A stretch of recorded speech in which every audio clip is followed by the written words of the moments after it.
It's been 5 years since I talked about this great TV series that started out in 1969 but was more popular as a 70s sitcom. And it's about one of the biggest TV clans out there, and well, I think you know their story. As I'm about to revisit this series 5 years after I did my original TV log on it, it's the one only The Brady Bunch.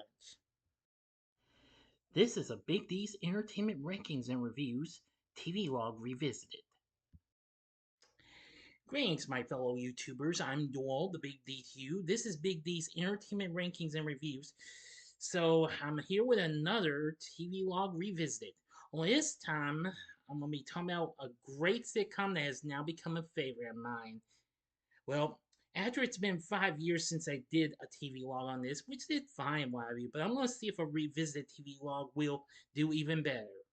It's on one of the greatest and one of the biggest TV families out there. Long before we were even introduced to the Huxtables or the Tanners, Full House, and lots of others. And one of you, we had this family.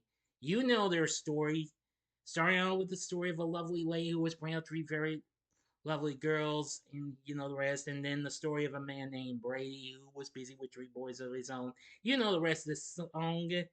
And now I am proud to bring to you the Brady Bunch. The Brady Bunch was a family friendly sitcom that was pretty fun too, originally premiering on ABC on September 26, 1969. The show was created by Sherwood Schwartz and was produced by Paramount along with Redwood Productions. Now then, yes, the Brady Bunch revolves around a large blended family of six children, three boys, three girls, and well, you know the rest.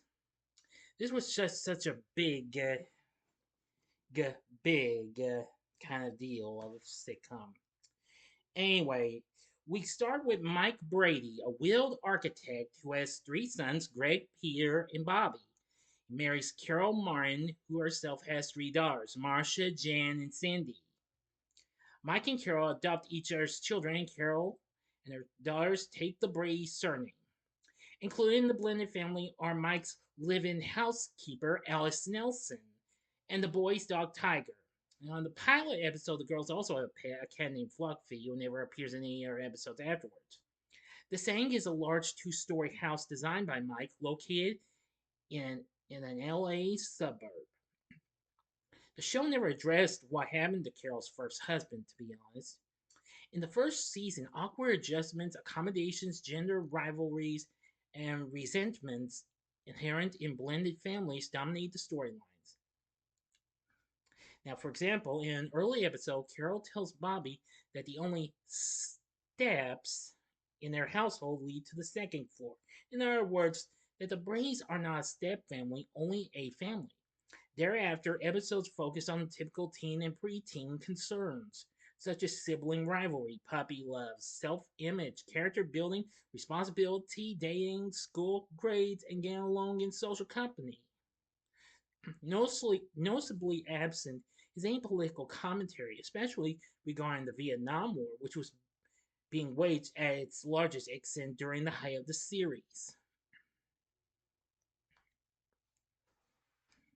Though the series was never a ratings hit or a critical success during its original run, the program has since become a popular syndicated staple, especially among children and teenage viewers. After its cancellation on March 8, 1974, the show went into syndication, airing 5 days a week. Now, it had been rerun throughout the decades and what have you. I've only seen a little bit of it when I was a kid at times, but the show didn't catch on with me much, unfortunately, until years later. But anyway, there was an overall total of 5 seasons and an overall total of 117 episodes produced and aired. The series creator was Sherwood Schwartz, who was also executive producer. Of course, Schwartz recently had very much success with being the creator of the 60s sitcom Gilligan's Island. before this, as a matter of fact. And he also created the short lived It's About Time as well.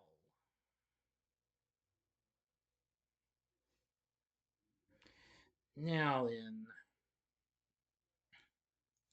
I just know this was such a big success. While during its last while the show was about to enter its final season in 1973, episodes were shown on ABC's daytime lineup from July 9th, 1973 to April 18th, 1975, just right after the series ended, and then just a few months later, it came back for a couple more months, June 30th to August 29th, 1975. It continued to be rerun in syndication on numerous blocks until, well, especially on TBS, which is where I first caught it in the 1980s. It ran until 97, and then as part of the Nick at Night block on Nickelodeon. At times, on Noggin as part of the M block in 2004, TV Land aired it from 2002 to 2015. Even the Nick Jr. channel aired this as part of the Nick Mom block from 2012 to 2013. Hallmark Channel also even aired it from January to June of 2013 and again for the month of September 2016. As of this day, the show currently airs on the Diginet MeTV every Sunday morning as part of the Brady Brunch. Well, the Brady Bunch brunch, that is. However, it can be seen each weekday morning on their sister network, Catchy Comedy, formerly Decades. It has also been shown internationally. The series is also available through video on demand on Hulu and Paramount Plus, although unfortunately neither streamer offers the complete collection of episodes in its entirety. But anyway, I'm just gonna say that after watching this on MeTV before I quit watching it because I was getting tired of our ABC affiliate, which of course, well, recently had actually given us this network, started doing their wear stuff every half hour right at the end credits. I was getting tired of it. I just couldn't take it anymore. And soon I actually got the series on DVD. Now, in 2005 and going to 2006, Paramount released all 5 seasons before CBS Home Entertainment took over DVD rights and what have you. In 2007, they released the complete series. That included the telefilm reunion, A Very Brady Christmas, which of course is still one of the most viewed vids on my channel, by the way. It's actually the third so far, but the film Three Ninjas Kickback is gaining on it though. And an episode of the short-lived dramedy series The Brady's, the episode The Brady 500, as well as the first 2 episodes of the Brady Kids animated series. And it features green shag carpeting and 1970s style wood paneling for the box art. 8 years later, they re-released the complete series in a repackaged version at a lower price, but it doesn't include the bonus disc that was part of the complete series release. But in 2019, when the series celebrated its 50th anniversary, CBS and Paramount released the Brady's Brady Bunch TV and movie collection on June 4th, 2019, containing all of the series, the Brady Bunch, the Brady Kids, and other series, plus A Very Brady Christmas, as well as the 2 theatrical films of satire, the Brady Bunch movie from 1995 and a Very Brady sequel from 1996, as well as the TV film The Brady Bunch in the White House, which unfortunately I've never seen before, and Growing Up Brady. Now, while the Brady Bunch was still doing pretty well, we actually got numerous reunion films and spin-off series, starting with the Brady Bunch Hour in 1976, which of course unfortunately featured the gal who was dubbed Fake Jan. I'll explain about that when I get to it.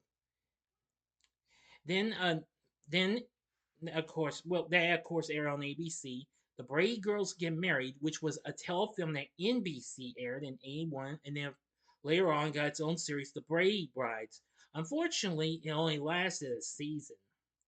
Then A Very Brady Christmas came out in 1988, and then, of course, the short lived The Bradys in 1990. Both that and The Very Brady Christmas movie was shown on CBS.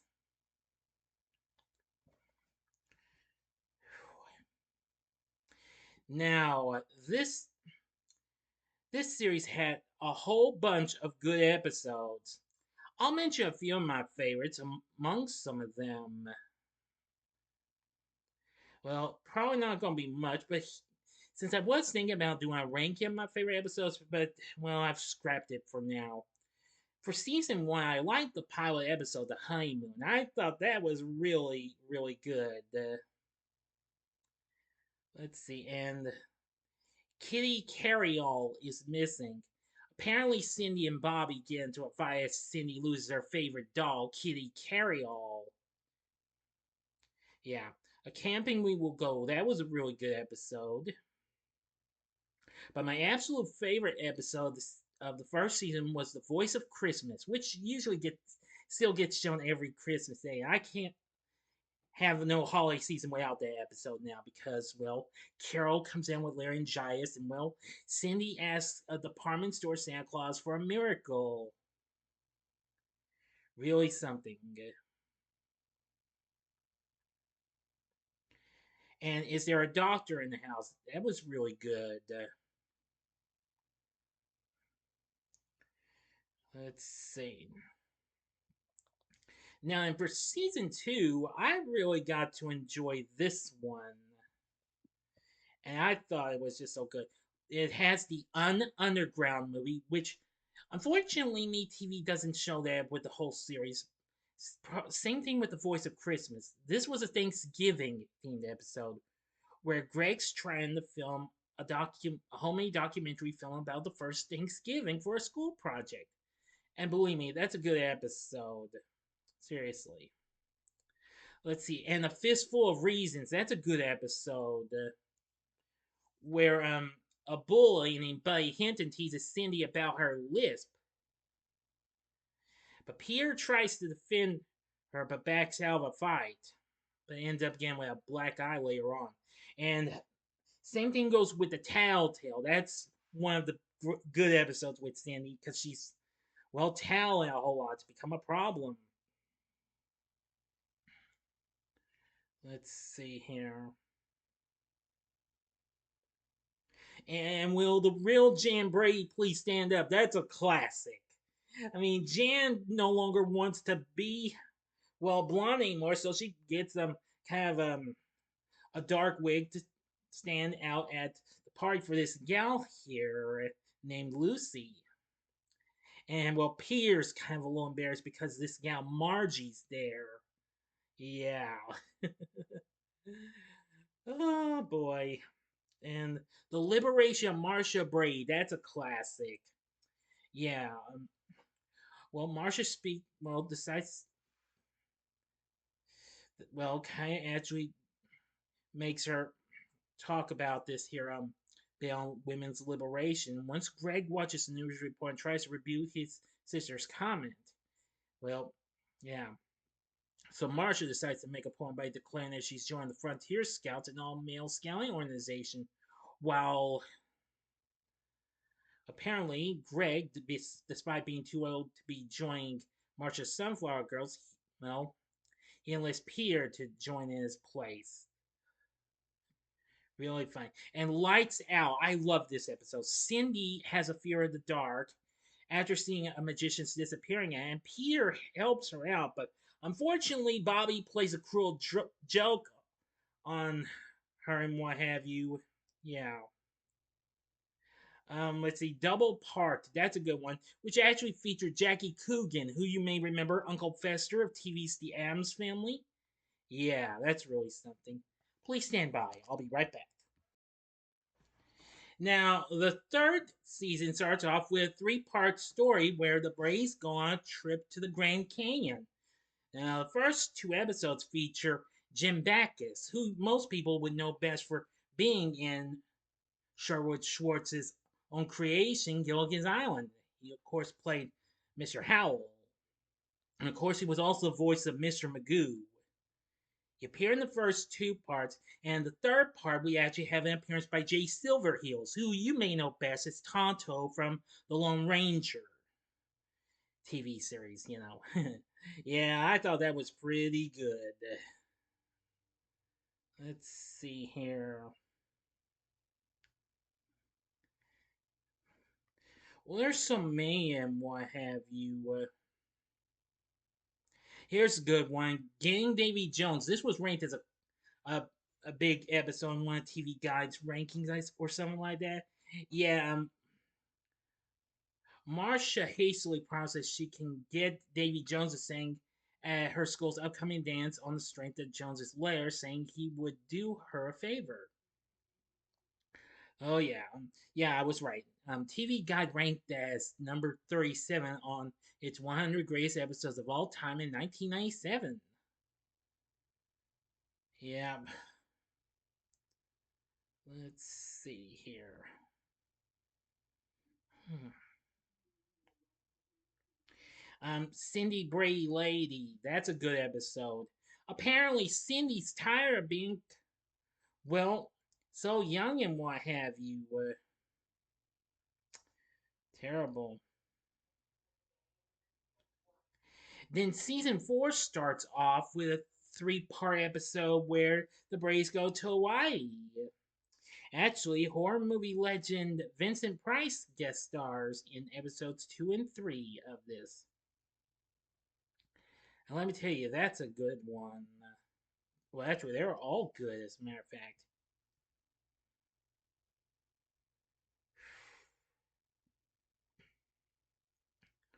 And let's see.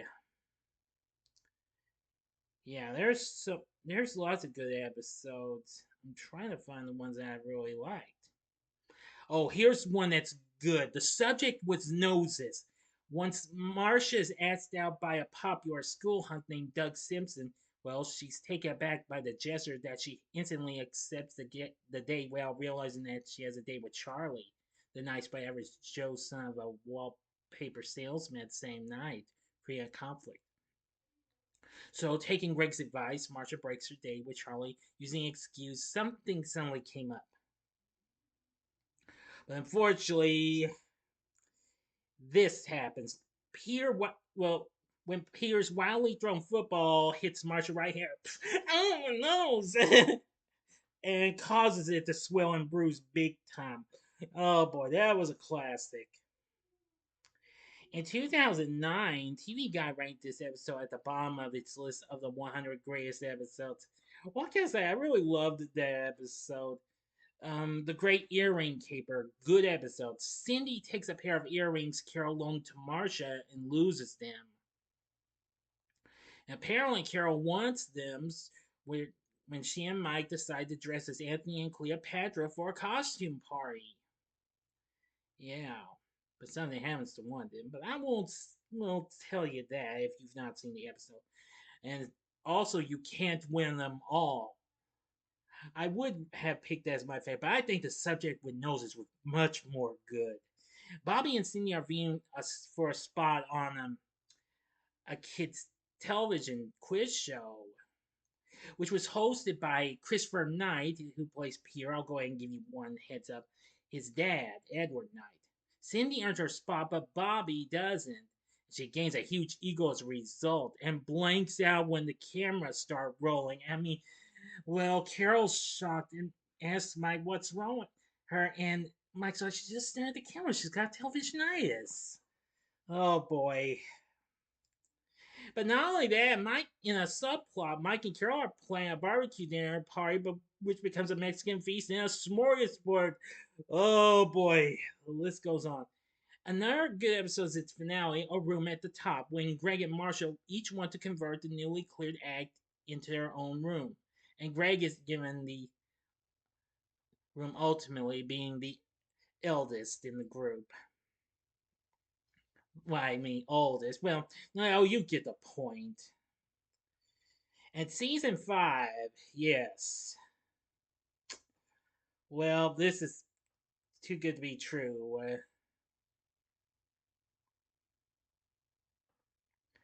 This has some pretty good episodes. Hmm. Well, it's hard to pick some of my favorite episodes. Now, one of them was actually a pilot episode for a series, Kelly's Kids, which was episode 14. Anyway, this is the only episode other than the pilot episode of the series, credited to Sherwood Schwartz. It was planned as a series, but never was produced. Schwartz used the concept for Together We Stand in 1986, which would later relaunch as Nothing Is Easy the following year in 87. Yeah, that's really something. And let's see. And welcome aboard. This is where we get introduced to Cousin Oliver, who apparently feels like he's a jinx and what have you. And I really liked the well, and the last three episodes aren't too bad. The Snooper Star, which Cindy's trying to look into Marsha's diary all the time, but apparently she and Jan decided to pull one over on her, especially when a client of Mike's comes along, who's played by Natalie Schaefer, who played Mr. Howell's wife on Gilligan's Island. And the Hustler. And the Braves receive a pool table as a thank you gift from Mike's boss. Bobby becomes a billiards expert. Really something. And the finale, the harebrained scheme, yeah, it's kind of a mixed. I know one of my friends, well, kind of didn't care much, but it's okay. This was really something. It was the final episode, and Robert Reed, who plays Mike Brady, doesn't appear in this episode due to a dispute over the storyline, which was centered on a non FDA approved ball of hair tonic, which he considered an inane and antiquated cliche. Anyway, and apparently they later fired him from the series, which, well, not renewed. Bobby is convinced he can get rich by selling this hair tonic, and he sells Greg a container, which eventually turns Greg's hair bright orange on the eve of his high school commencement. Oh boy, yeah, and that's that. Believe me, the Brady Bunch is really a fun show, and it's got great stories, fun moments, and shoot, even songs done by the kids and what have you. Of course, which they would be credited as the Brady Bunch, not the Brady Kids, like their animated series would. They actually released, well, four albums on Paramount Records, and one done by a duet album by Chris Knight and Maureen McCormick, Marsha. Anyway, now let's get into our cast. For our cast, we have Robert Reed playing Mike Brady. I think he does an exceptionally good job. Playing Carol Brady is Florence Henderson, who really became such a big star afterwards. Ann B. Davis plays Alice, and I'm going to say she's good as well. Playing Marcia is Marie McCormick, and I really love her performance. And Eve Plum played Jan, very good, always getting a little sad that Marsha's getting so much credit. Marsha, you know this. And Cindy is played by Susan Olsen, very good. I love her. She's easily one of the cutest, one of the many cutest gals in little gals on TV in my book. Barry Williams plays Greg. He's good. Christopher Knight played Peter. He's good. And Mike Lookinland played Bobby. Yeah, they were all good.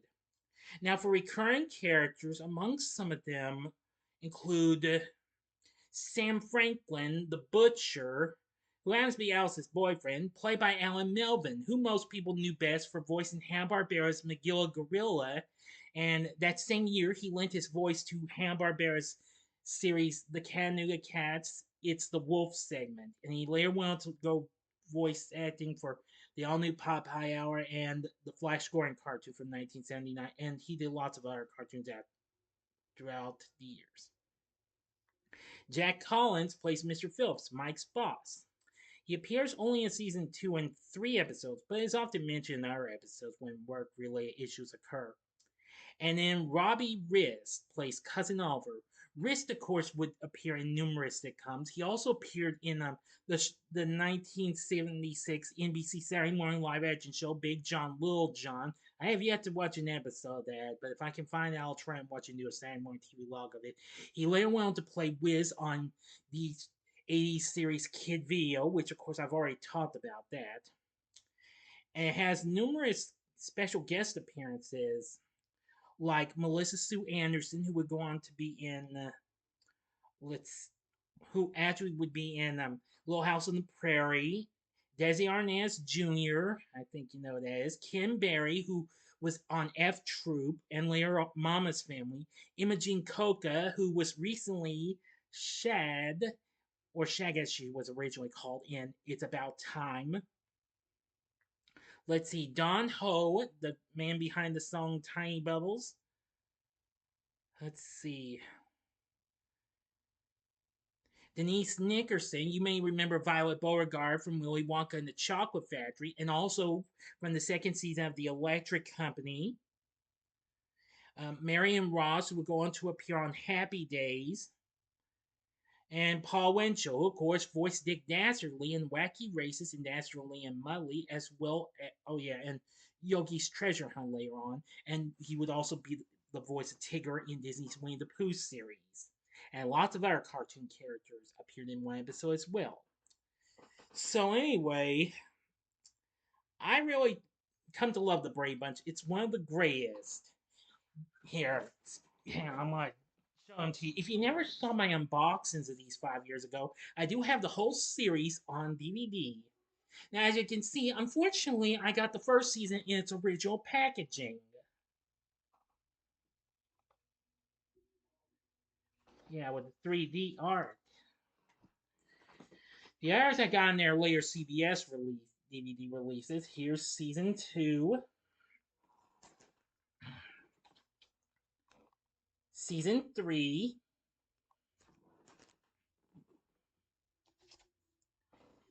season 4, and season 5, which is the only season I got in its slip pack. But anyway, I think the Brady Bunch is so incredible. You've probably seen this show before and you know what the characters look like, so I have no need to show you anymore. So, anyway, that's about it. I love the Brady Bunch. I would recommend you give this show a try. You can find it on MeTV and, of course, its sister channel, as of now, Catchy Comedy. Of course, you can still find these sets for a pretty good price. As long as you can find them. And of course, you can find them in a complete series set, or you can find it in the Brady Bunch TV and Movies collection, which I think that's still at a good price, but I could be wrong though. But anyway, that's going to do it. So, what did you think of the Brady Bunch? Did you ever watch this when you were young, or did you ever catch it in reruns? Please feel free to let me know in the comments section below. If you like this video, consider clicking the like button, subscribe, and be a part of the Big D Nation. Continue to help support my channel, make it grow, and make the views grow. Tell all your friends about my channel, getting to know me. Maybe they'd like to be a part of my Big D Nation. Share my vids with your friends if you wish, and all that jazz. And next time, I'll be bringing to you a review of the film Don't Breathe. And I'll have another TV log come up for you next week with the Jetsons. And of course, I'll have some more, another revisit TV log as well coming up. So, and more.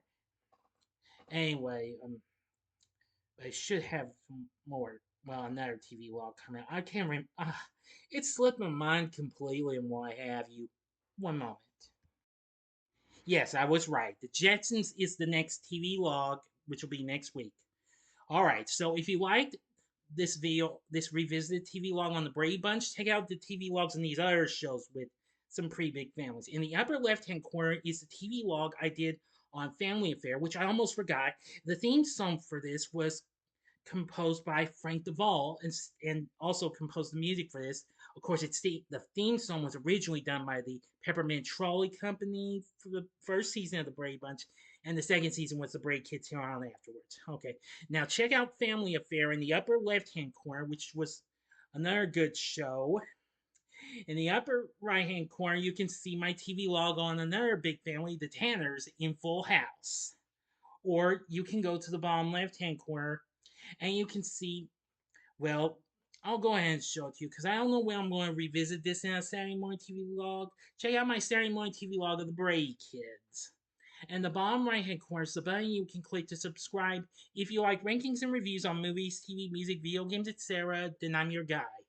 And if you like the TV logs as well. Thanks for watching. Until next time, I'm the Big D saying, see ya.